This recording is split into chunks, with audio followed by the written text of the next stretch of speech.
Thank you. Mr. Greenblatt, you are now recognized. Thank you, Chairman Smith and Ranking Member Neal, for inviting me to testify today. Thank you to my friend Congressman Schneider and so many members on both sides of the aisle for your commitment to fighting anti-Semitism. On October 7th, the terrorist group Hamas committed mass atrocities in Israel, murdering more than 1,200 individuals and kidnapping, seizing over 200 babies, children, the elderly, the disabled, and more. In the wake of this massacre, the deadliest day for the Jewish people since the Holocaust, the ADL has tracked a surge of anti-Semitism around the world, and right here in America, in public spaces, in workplaces, and indeed on our college campuses, even in K-12 schools. And it's getting worse. In the months since October the 7th, ADL tracked 832 anti-Jewish acts in the U.S. That's almost 30 a day.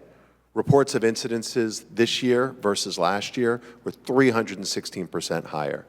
And we know that campuses, college campuses, are a microcosm of what the trends we're seeing globally, but they've also become petri dishes where anti-Semitism is festering and flourishing. As you heard from Talia, and we should all salute her bravery and her courage with what she's had to deal with every single day since October the 7th.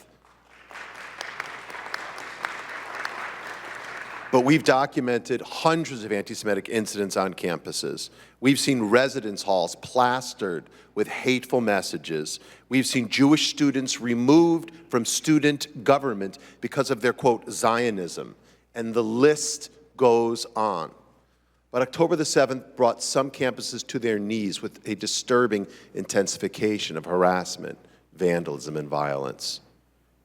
We tracked 234 anti-Israel and pro-Hamas rallies on U.S. campuses, not calls for a two-state solution, not calls for a one-state solution. These were calls for a final solution. And these are serious incidents which continue to mount. Just this past weekend, we saw at Ohio State 2 Jewish students assaulted by attackers, slandering them with hateful slurs that I'm not going to repeat here for the session today.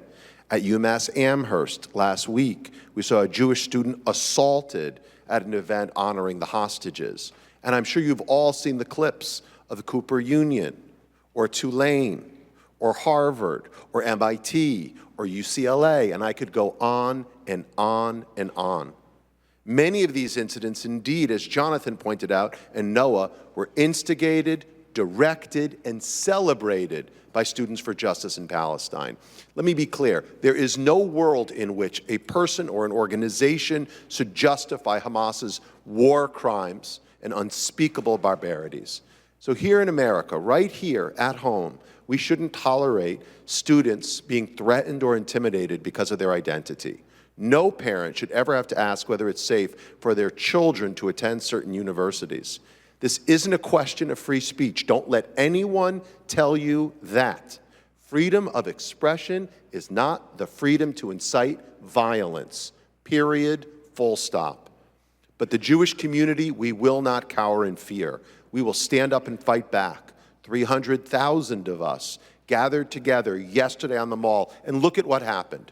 No American flags were torn down, they were raised. People sang the national anthem.